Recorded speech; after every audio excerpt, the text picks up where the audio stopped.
Welcome to Arts and Humanities are Central.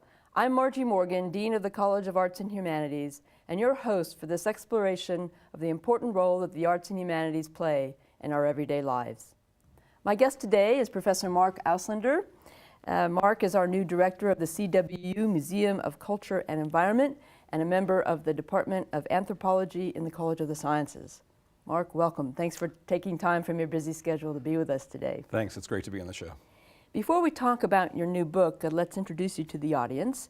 You've been here at Central just this year, so one quarter. Where did you come from, and what are your teaching and scholarly interests? So I came most immediately from Brandeis University. I'm a sociocultural anthropologist. I work a lot in historical anthropology. A lot of my research has been in Southern Africa, but I also work extensively in African American communities in the American South and have very strong interests in museums. And what are your favorite courses to teach?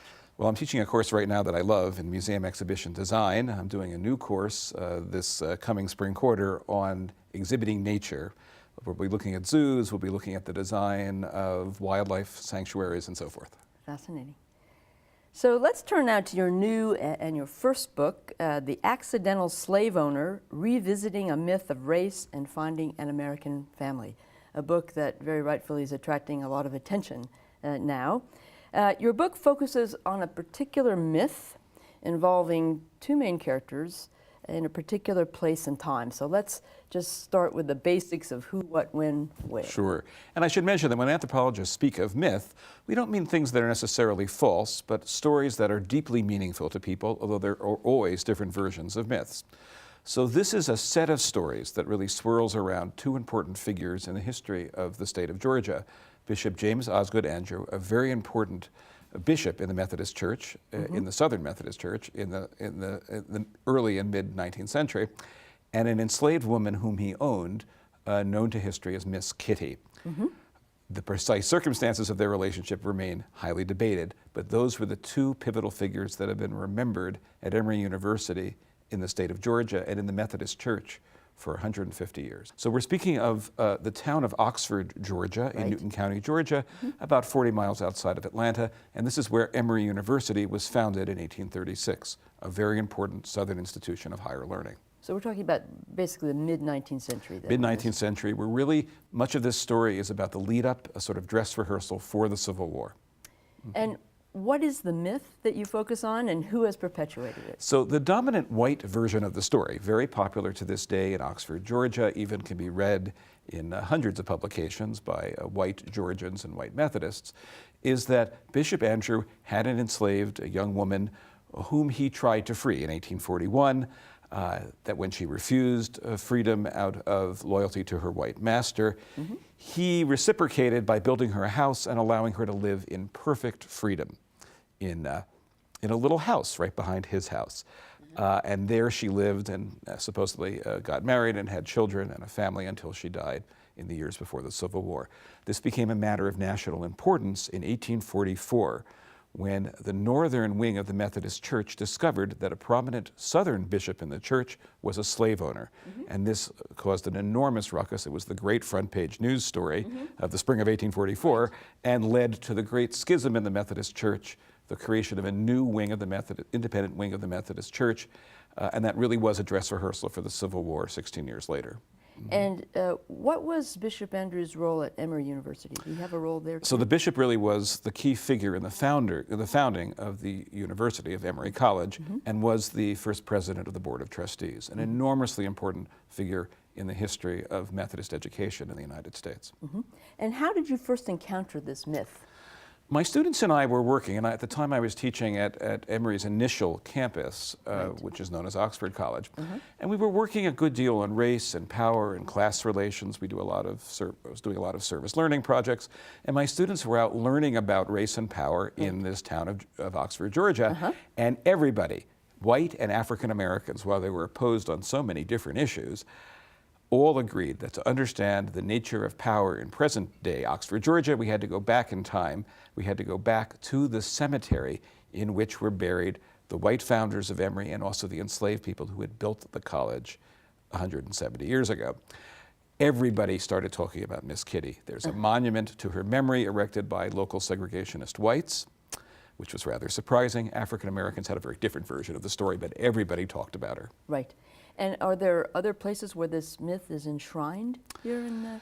Yes, there's several places that, in a sense, that this myth, or the white version of the myth, is written into the landscape.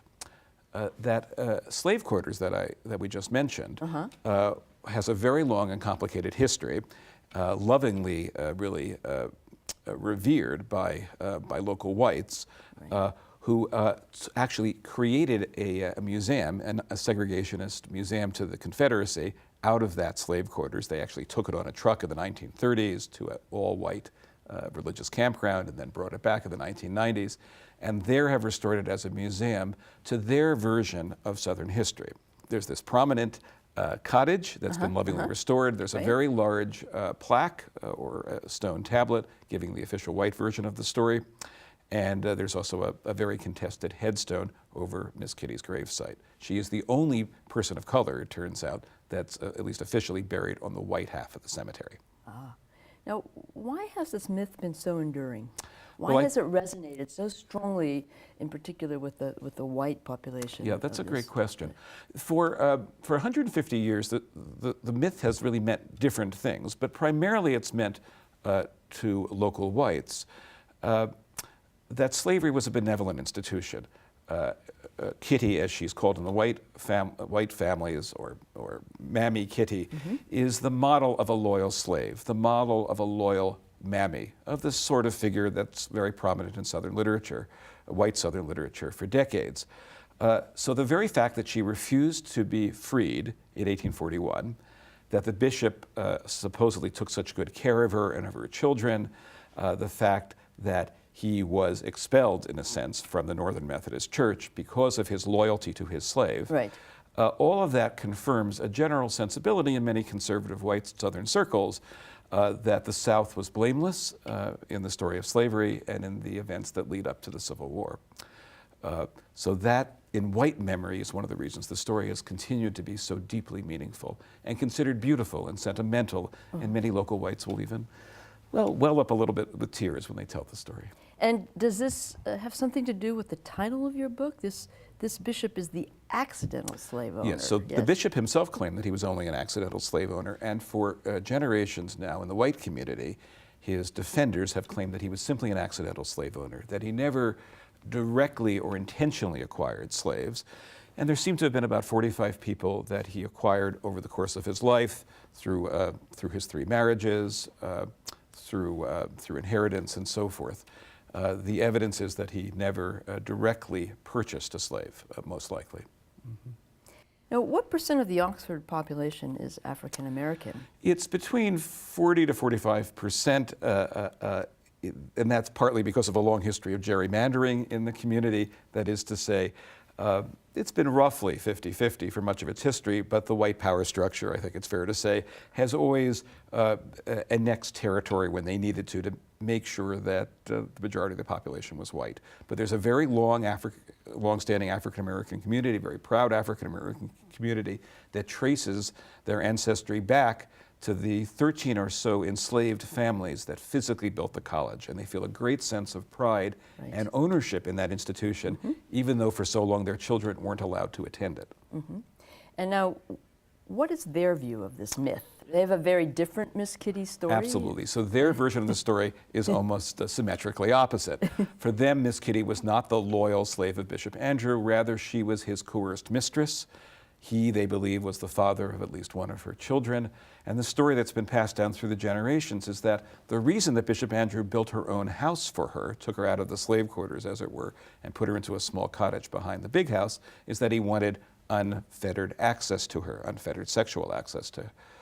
So that this story of sort of sentimental regard between master and servant that is remembered in the white stories is seen as deeply misplaced, or even is deeply resented by African Americans locally, who remember a very different story of the relations of power and oppression, as they view, that existed. Right.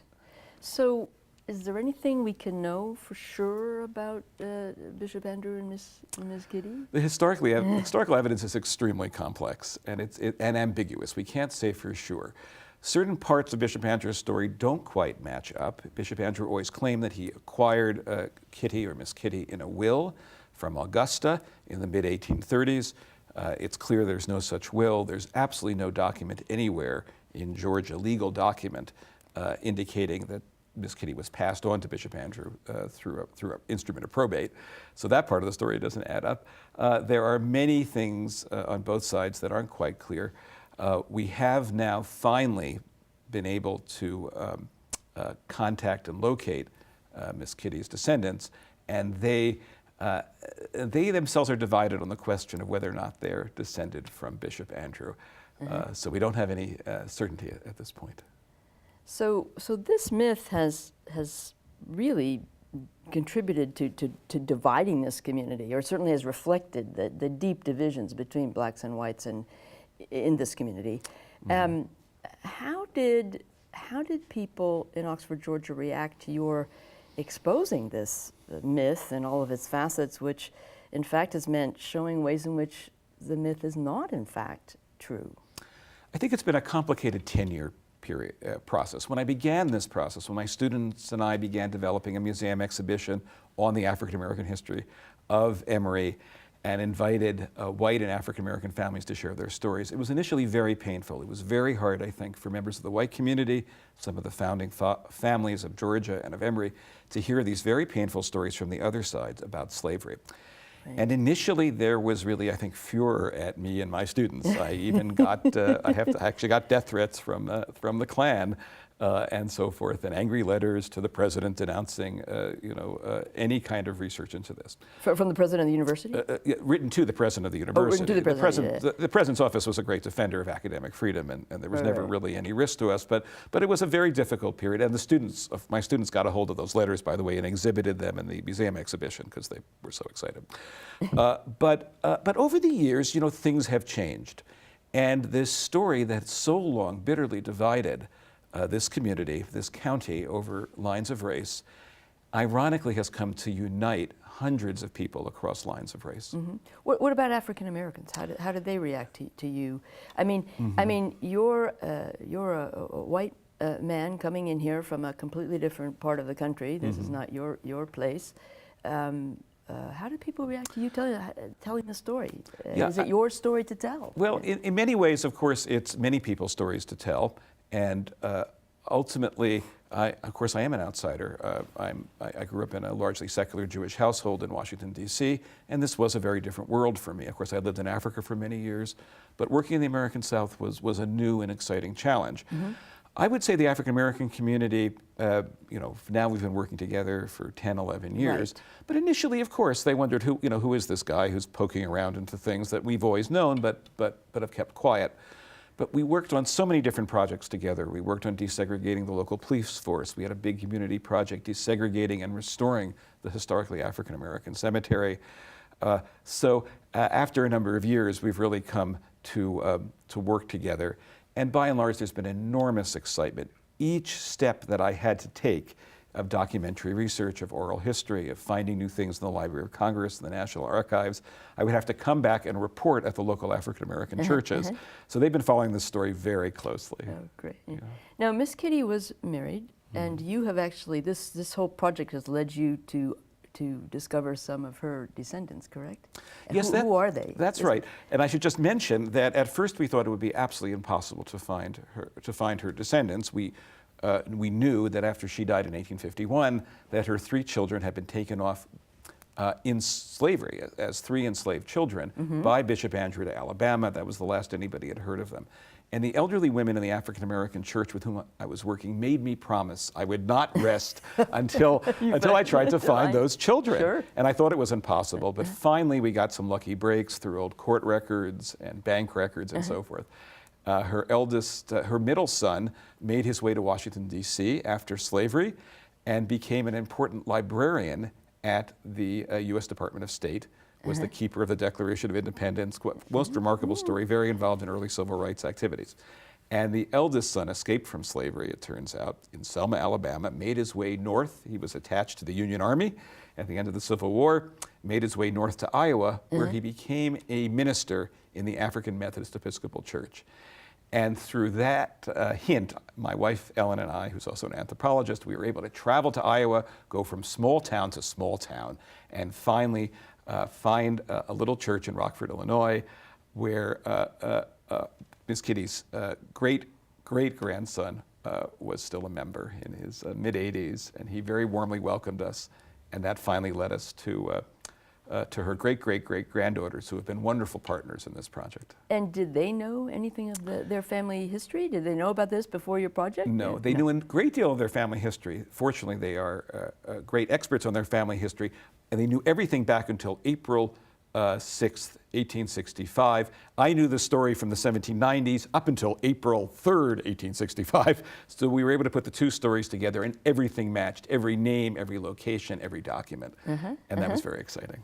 Now, ultimately, your unraveling of this myth and this story has kind of led to a bridging of the divide, of the gap between whites and blacks in Oxford, Georgia. Correct? There's been a sort of coming together. There's been statements of regret. There's been a reconciliation. There's been restoration of the cemetery, and all this has happened recently in the last year or two as a result of your studies. Tell us about that. Well, it's quite beautiful. It's quite dramatic. It's wonderful, and I think it's important to remember that Americans are sometimes accused of being an ahistorical people, but actually, when people feel a personal connection, they're very deeply interested in history. So I think when the news got out that I had finally located living descendants of Miss Kitty, of course this sent out electric excitement through the African American community, but equally through the white community. Everybody wanted to welcome them back. So about 2 years ago was when this news came out. There was a wonderful meeting together of whites and African Americans in the historically white church, and began to think about how to arrange a proper homecoming. Hospitality is taken very seriously in the South, of course. Yes. And so that project began to happen. The African American church that had been most involved in this story began to develop a beautiful community art project, a beautiful quilt that they created 29 feet long to welcome back the descendants. The mayor and the city council passed a proclamation. And meanwhile, the Board of Trustees of Emory University, that was very concerned with this issue and with the broader issue of slavery and universities in America, issued a fabulous statement of regret for the university's entwinement with slavery. It's really the first time a major American university has publicly acknowledged in this way moral accountability in relationship to the history of slavery in this country. Wow. And what about the cemetery? What happened there? Well, the cemetery was always the toughest area. Because there's so much pain associated with a place that loved ones are buried for a long time. There had been a kind of wound in the community. And especially that wound centered on a particular headstone that had been placed actually rather recently in 2000 by the white leaders that sort of thought they could stop the attempt to desegregate the cemetery by simply putting in this little headstone, but they used the slave name of Miss Kitty and didn't acknowledge her other identities. Once we learned that Miss Kitty had a legal name, Catherine Boyd, a name that her descendants wanted to honor, the city council finally looked at my book. They had me testify in front of them and decided to rededicate a new headstone this fall. And so I was just back there for a wonderful ceremony with the leaders of Emory and the white and African American leaders of the community and everybody from the different churches, and the descendants all came down from Philadelphia, and it was a beautiful event of everybody sort of honoring this shared and complex history. Yes. We did a big talking circle a few months earlier, and it was quite extraordinary. Some of the leading descendants of the most prominent slave owners in the community stood up and said, you know, we are here now to honor the enslaved people that made possible this university, whose labor created the fortunes that maintained the university before and after the Civil War. So everybody took a very long journey. It was a hard walk. It's very hard for the descendants of the enslavers to acknowledge this history, and it's very tough for descendants of enslaved to come down to Sure. that table of brotherhood that Dr. Sure. King always talked about, that we remember this time of year especially, Yes. and sit down together. So your research has had real social and ethical consequences for this community, and I presume perhaps has it transformed you in some way? Yeah, I mean, in so many ways. First, well, of course, in many ways. The question that you asked about, who am I to tell this story is an important one.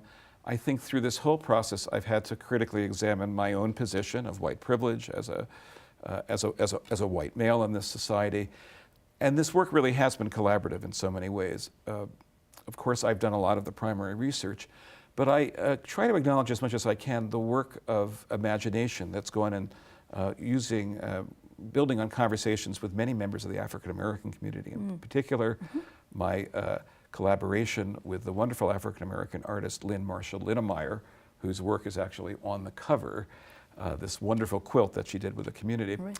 So that's transformed me too. I mean, to really be reminded that this, whatever our particular histories, the story of one of America's founding sins, that is to say the slavery system, continues to shape who we are across the spectrum of race and ethnicity and social class in our society. And it's transformed me in ways that I only dimly understand, I would say. Has it affected what your next project will be? What it is your has, next? in fact. This project sort of led me into Washington, D.C., African American D.C. I'd grown up in Washington. I particularly loved the Smithsonian Institution. It's where I fell in love with museums and sort of set me on this career path. But I never knew much about African American Washington, D.C., even though it's a majority black town. In writing this book, I learned so much about D.C. and began to understand that the Smithsonian, a museum that I have worked for in the past, was in many ways a deeply African American institution as well. So I'm writing a book now on the African American history of the Smithsonian Institution. I've identified the enslaved people who physically quarried the rock for the first Smithsonian building, the castle, through the various laborers and messengers and technical staff who often worked behind the scenes and are so important to the history of science in the United States, working at the Smithsonian through the generations. So that's my next book project. Oh, that's fascinating. Well, I want to come back to the students, because this project really started with your in the classroom with teaching and project that your students were doing. So how have your students reacted to the students have been very involved, and one of the wonderful things about social media, especially Facebook and so forth, is they've been able to follow each stage of this. Students that were freshmen, this is 10 years ago, right, and it was really their idea. At first I thought we should just do a project studying segregation in the cemetery and why the African American part of the cemetery had been so neglected by the all-white city council. And they said, why can't we do something about it? And so before we knew it, we were out there with rakes and shovels doing a restoration project with the local African American congregations.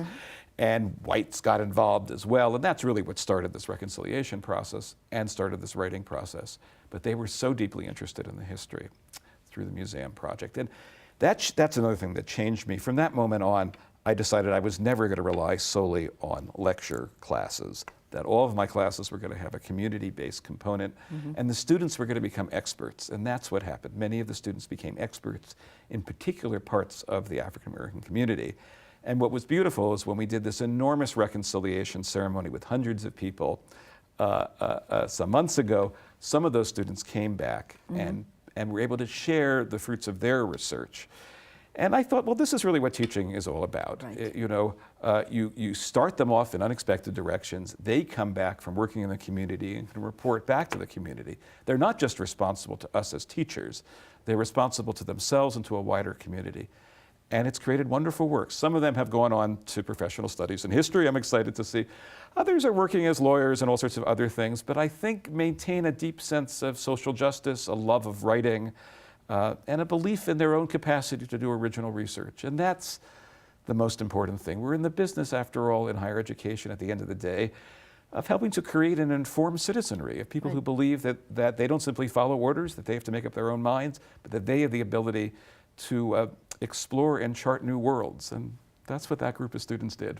That's terrific. Well, I'm sorry to say that we're out of time. Thank you so much for sharing this very important and fascinating story with us. And thank you for tuning in. See you next time on Arts and Humanities are Central.